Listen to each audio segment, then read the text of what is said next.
This segment of the news has been brought to you by Sun Oil Limited. Welcome back. 3 armed robbery suspects were apprehended Friday afternoon. One of them is presently in stable condition at the Princess Margaret Hospital and under police guard as he was injured following a high-speed chase and a shootout with the police, which ended in Jubilee Gardens just off Gladstone Road. Police Press Liaison Officer Chief Superintendent Chrislyn Skipping says the vehicle used in the armed robbery was stolen from a man at gunpoint in the area of Elizabeth Estates on Thursday night. Police were notified that a female was robbed at gunpoint of a deposit bag while outside a banking institution in Western New Providence. Officers from Operation Ceasefire were on routine saturated patrols on Gladstone Road when they observed a white 2002 Suzuki a 2022 Suzuki XL traveling at a high rate of speed south on Gladstone Road. A chase ensued, which ended in the Jubilee Gardens area, with the vehicle crashing into a wall after the suspects realized that they were totally surrounded by police. The suspects exited their vehicle. 2 of them were armed with handguns. They engaged the police. The police engaged them, which resulted in one of the males being shot.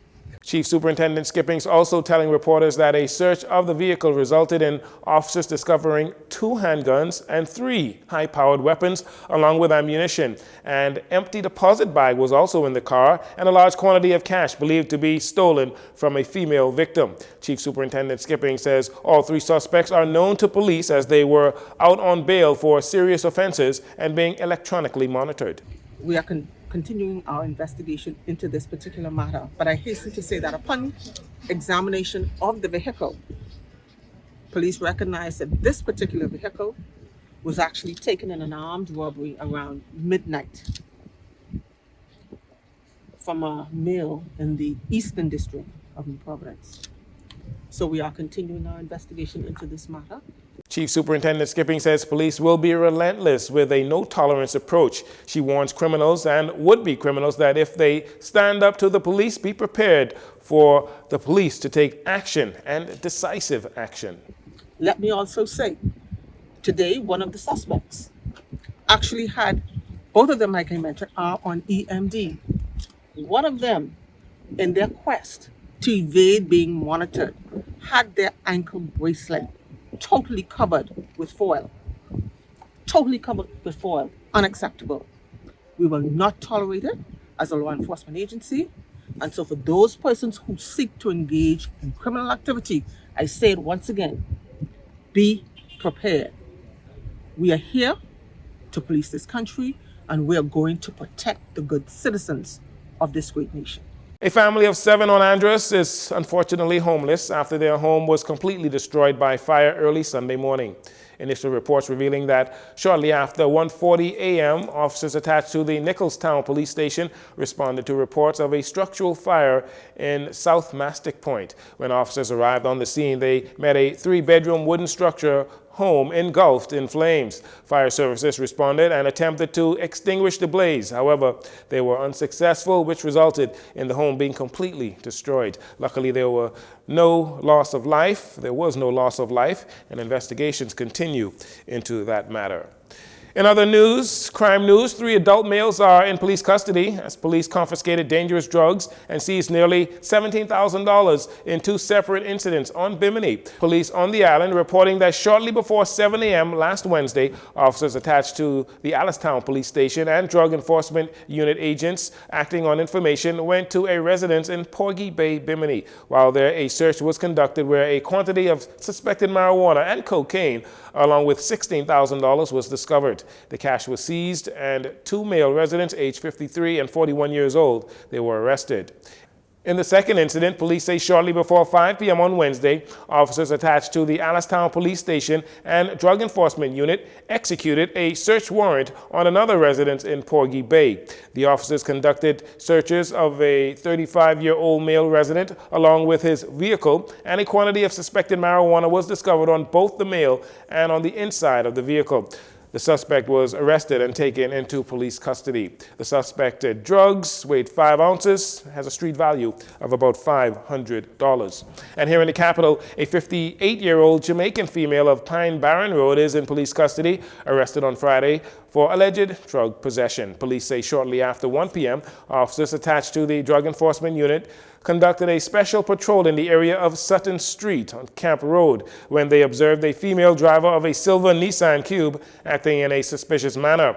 Officers attempted to stop that driver, which resulted in a short pursuit. Subsequently, the chase ended and checks of the vehicle were conducted. During the search, officers discovered a number of clear plastic wraps containing a quantity of suspected marijuana, along with airline tickets.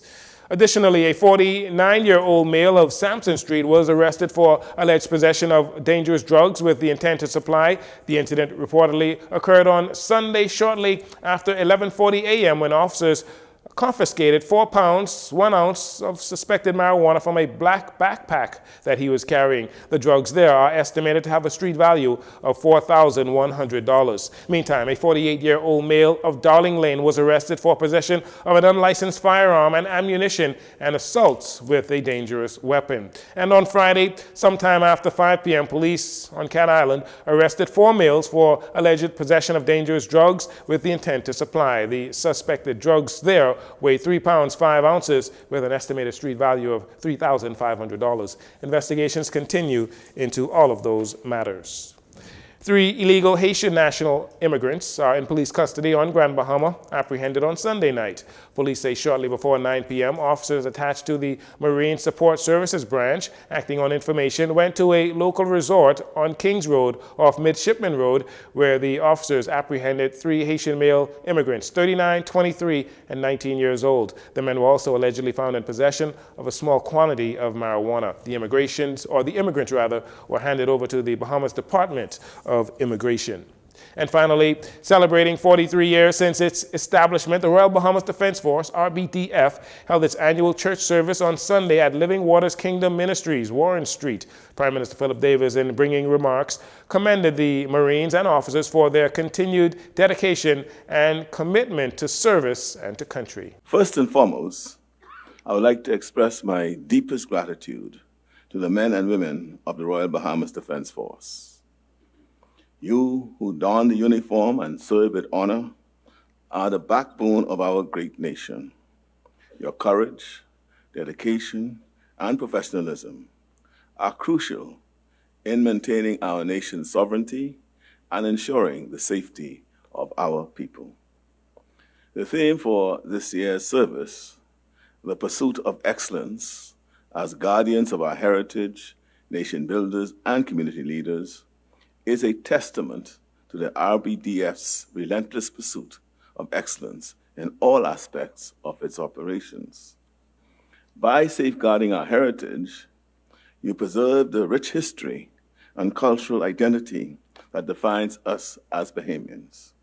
By building our nation, you contribute to the growth and prosperity of our island. Royal Bahamas Defense Force Commodore Dr. Raymond King outlined priority initiatives the organization is seeking to implement, which are in keeping with not only its theme, but also its mandate to protect the nation's borders. The organization welcomes the opportunity to expand its fleet of vessels to meet the needs associated with decentralized operations through the ongoing procurement process to acquire 6 vessels, consisting of a secondary auxiliary roll-on, roll-off vessel, a 62-meter flagship to replace His Majesty's Bahamian ship Adriana, and 4 safe boats to replace the aging Enduring Friendship vessels donated by the United States 25 years ago. Advanced technology acquisition. The acquisition of new technologies to support our operational architecture and communications backbone of our maritime security plan, termed 4C ISR, which stands for Command and Control through the use of Maritime Operation Centers and Subordinate Operation Communication Centers in the regional bases. Royal Bahamas Defense Force chaplain and senior pastor of Living Waters Kingdom Ministries, Apostle Raymond Wells, in his message also challenged the Marines to strive for excellence. The theme speaks of how. The theme tells us how. How is that excellence to be sought? It tells us that our attempts should be intense. It tells us our efforts should be deliberate, unrelenting, and full of vigor and vitality. It suggests that excellence is something we should chase, that we should race after it, and that we should seek to obtain with all our might. Also in attendance were Governor General Sir Cornelius A. Smith and Commissioner of Police Clayton Fernander. And that'll do it for your JCN Evening News. Once again, I'm Jarino Saunders. Thanks for joining us. This segment of the news has been brought to you by Sun Oil Limited.